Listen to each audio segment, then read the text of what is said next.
Hey guys, welcome back to my channel.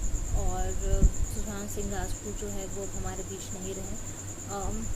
मुझे याद भी नहीं और मैं श्योर हूँ ऐसा कभी हुआ भी नहीं कि कोई एक्टर है जिसकी डेथ हो गई और उसके बाद मैं इतनी ज़्यादा परेशान रही हूँ। सच बोलूँ तो आई थिंक कल मुझे थोड़ा बेटर लगा, वो भी थोड़ा बेटर लगा।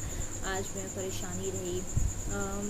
मैं बोलूँ तो बहुत बड़ी फ़ैन मैं वैसी नहीं थी, बट हाँ, जो उनकी स्माइल थी या जो उनका इनोसेंस था और जिस तरीके से उन्होंने सब कुछ एंड किया और जितना पेन और वो ट्रॉमा से गए, उन सब चीज़ों को लेकर मुझे बहुत ही ज़्यादा दुख हुआ।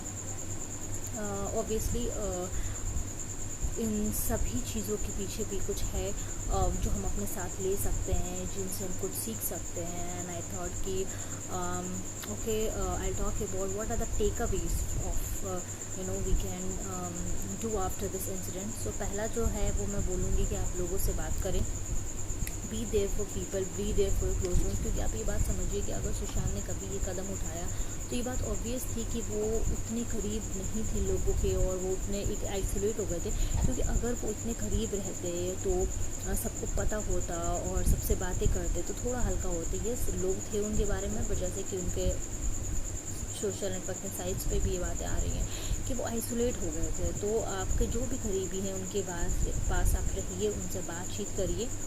और जब कोई कहता है कि उन्हें कोई मेंटल इलनेस है तो समझिए कि कोई मेंटल इलनेस है। कई लोग ऐसे कहते हैं कि बस हो गया यार, अरे कुछ नहीं हो रहा, तुम पागल हो गए, या बस सुन लिए तो, अरे टीवी में देख लिए तो, अरे यार तुम ना बस ये सब सोचो मत, हो जाता है। ऐसा मत कीजिए, ओके।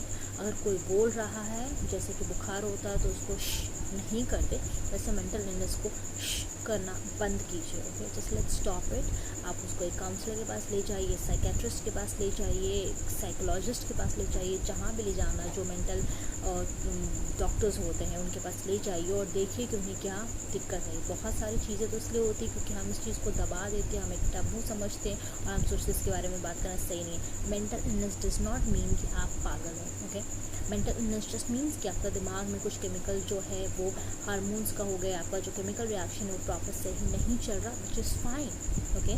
दवाई से ट्रीटमेंट करा के वो सब चीज़ें सही हो जाएंगी, इसमें कोई शर्म की बात नहीं है। द नेक्स्ट थिंग इज़ कि आप लेस क्रिटिकल लोगों का आजकल ना बहुत जल्दी ना किसी का भी, बॉलीवुड्स में तो ये है ही कि कोई कपड़े कैसे पहना तो कर दिए, कोई रिलेशनशिप में तो कर दिए, मतलब। और हम नॉर्मल लाइफ में भी कम थोड़ी करते, कोई ऑफिस में कोई किसी की चुगली करना, किसी के गॉसिप करना, किसी का कुछ करना। Can we be less harsh, can we be less critical please. जैसा हम अपने लिए चाहते हैं कि हमें कोई वैसा ना करे, वैसे हम दूसरों के लिए भी अगर करें तो वो बहुत ज़्यादा बेटर होगा। एंड देन अगर कोई आपसे कहता है कि वो कुछ गलत कदम उठा लेगा, बीट सुसाइड, बीट कहीं से कूद जाना, बीट अपने हाथ को काट देना, बीट कुछ भी, आप उसे सीरियसली लीजिए। Do not just ignore it. क्योंकि अगर किसी ने कहा है इट मीन्स उसके दिमाग में कहीं ना कहीं वो चीज़ आई है and he might do it.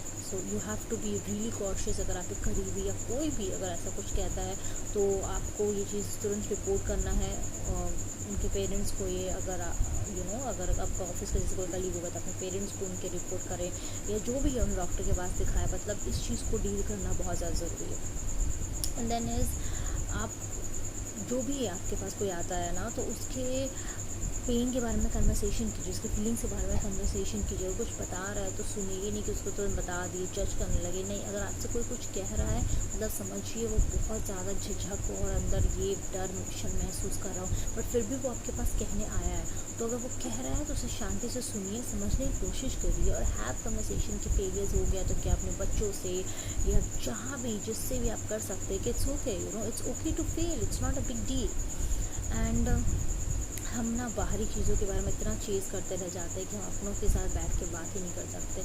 It's high time that आप समय दे, आपका करियर, प्रोफेशन सब कुछ है यार, बट ज़िंदगी है, उसके बाद ही सब चीज़ें, बिना ज़िंदगी के कुछ भी नहीं है।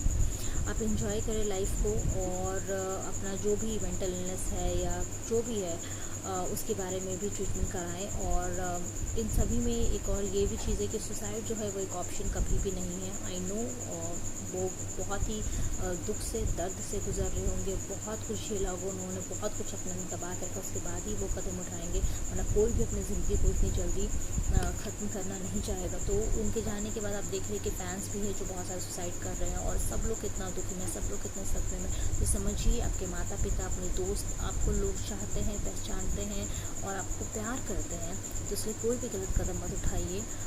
कुछ भी हो ज़िंदगी में आप जी सकते हैं, आप खुशी से रह सकते हैं, अपने आप पर यकीन कीजिए, भरोसा कीजिए और आगे बढ़िए और कोई भी गलत कदम मत उठाइए प्लीज़।